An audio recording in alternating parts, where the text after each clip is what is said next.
I am getting ready to braid my hair, and I have not braided my hair since between 2013 and 2015.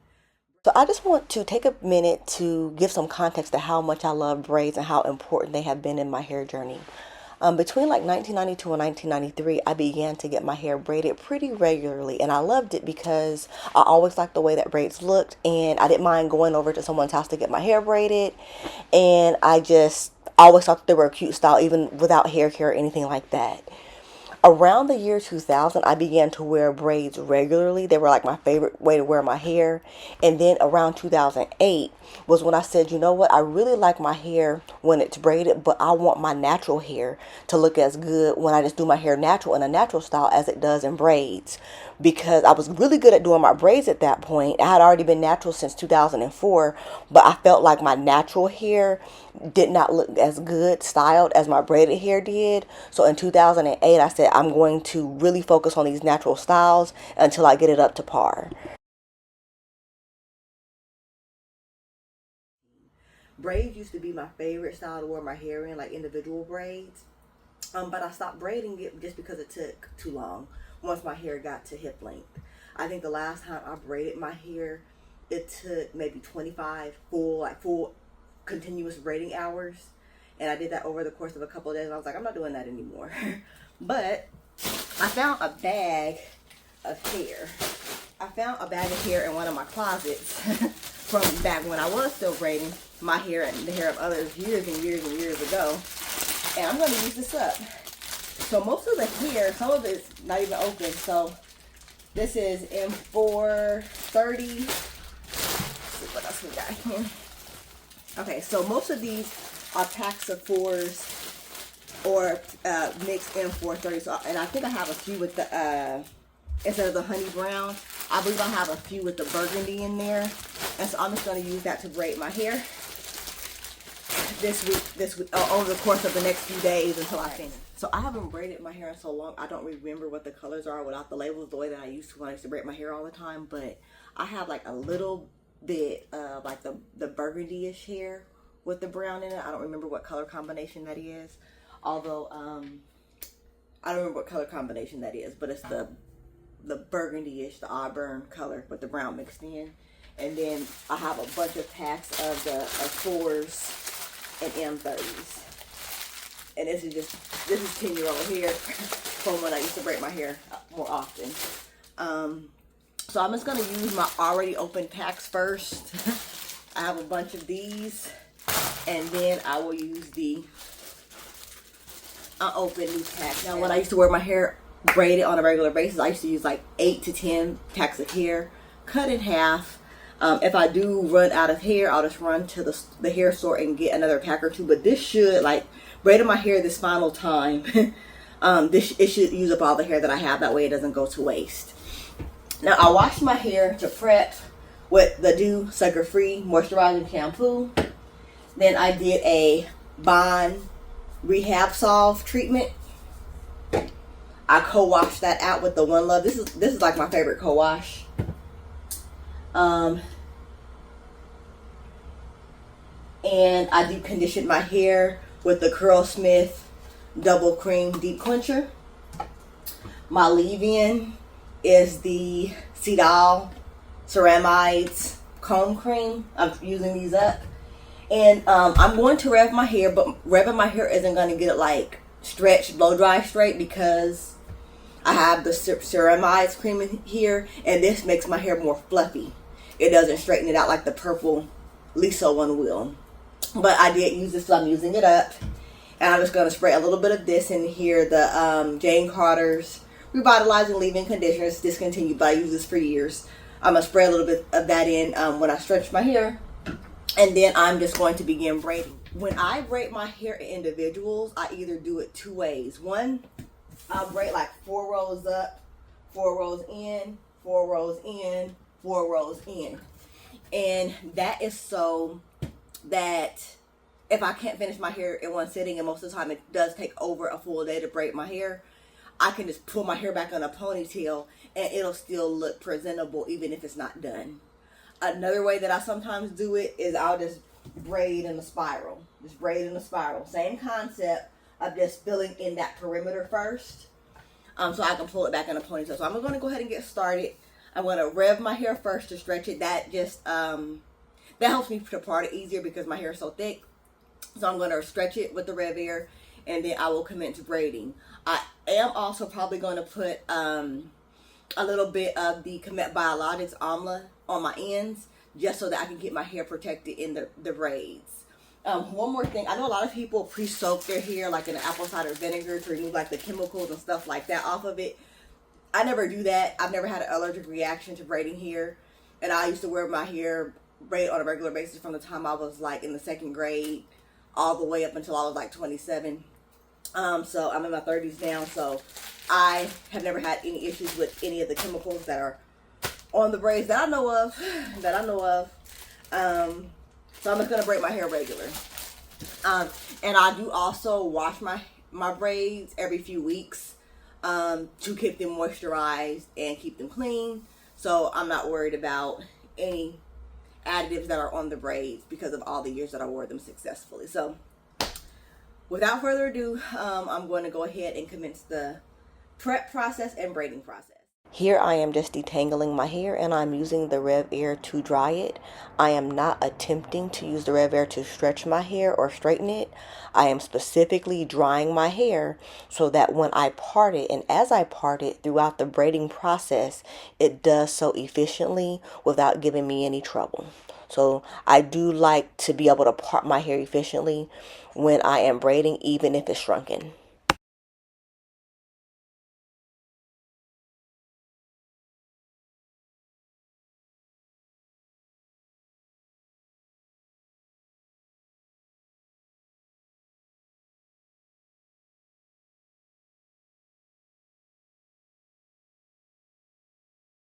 So my rule of thumb when parting hair for braids is the bigger my braids are, the more precise my parts are.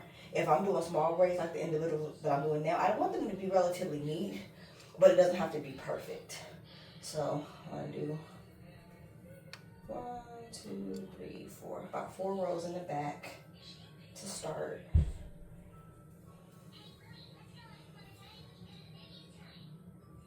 And again, I've been parting my hair for so long, it's pretty easy for me to part it blind. But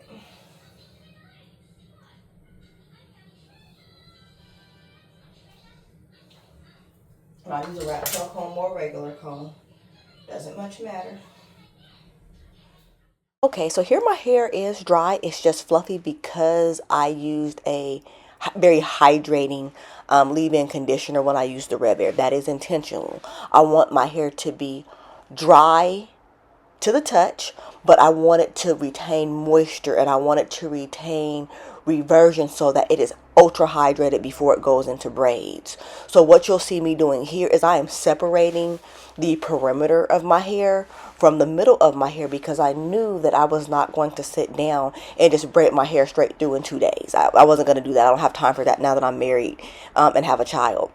But what I can do is I can braid like in the back 4 rows. I can braid in the side rows 2 or 3 rows. And I can braid the front rows 4 rows in. And what that does is if I do that on the first day that I braid, even if my hair is not done, I can pull it into a bun and have it look presentable. And so I do that on purpose. Another thing that you'll see here is that I am slathering on the Comet Biologics Amla and Olive Heavy Cream. And some of you, when you see that, it may make you cringe because you know that sometimes like heavy product in braids causes buildup and makes your hair really hard and can cause breakage when you take your braids out.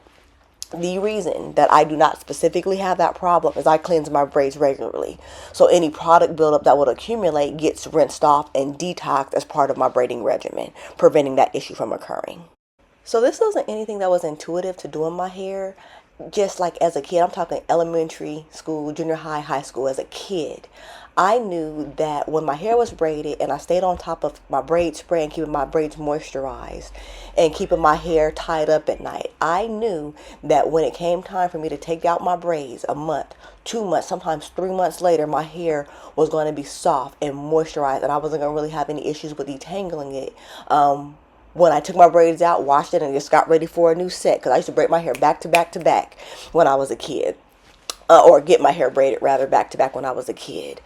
And so by the time I got to college and I started to learn more about healthy hair care, I realized that there were things that I already had in my regimen that promoted it, like moisturizing my hair well, like appropriate use of oils. And so it went from me just kind of using it to me hearing it called sealing later, and then hearing it called a capillary schedule later. But there were healthy hair practices that I had in my hair, albeit inconsistent, albeit there was room for me to perfect them, but there were always healthy hair care practices I had in my regimen from the time that I was a kid and wore braids regularly. It was reading a couple hair books and participating in some hair groups that really helped me to understand my regimen better and how I could get maximum impact out of it.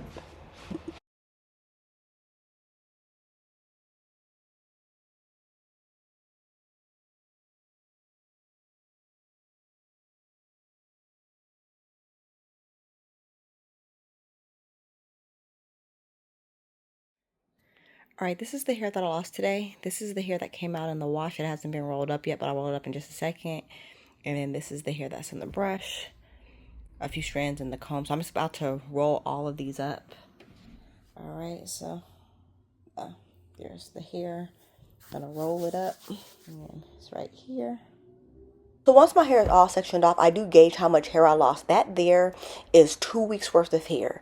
And I expect to lose a proportionate amount of hair to the time that my hair is braided. So if that's 2 weeks of hair, I expect to lose about double that after a month. If I notice a huge spike in hair loss, that is not shedding. That is a red flag warning sign for damage that I need to change something quickly to prevent a setback before braids come out. So I'm just showing you how I gauge my baseline before I get started.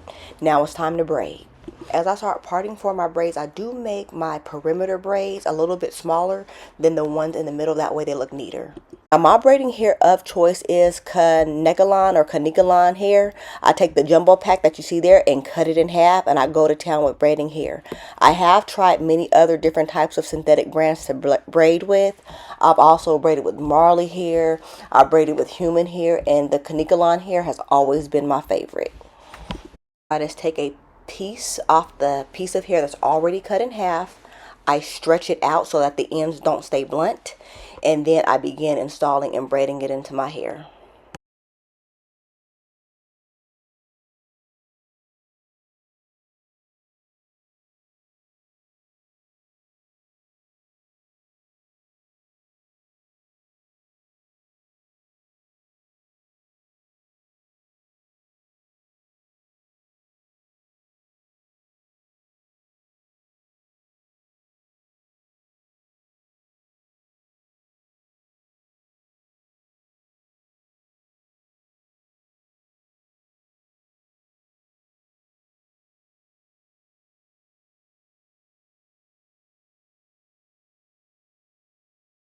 Alright, so this first video is how I prepared my hair for braiding, and also just a little bit of history of my love for braids back when I was younger. I am going to follow up with videos showing the remaining installation, and I do also have some videos just talking about different braid care and a few braid styles. So if you like this video, my content, my overall vibe, I welcome you to like, comment, and subscribe. Have a wonderful week.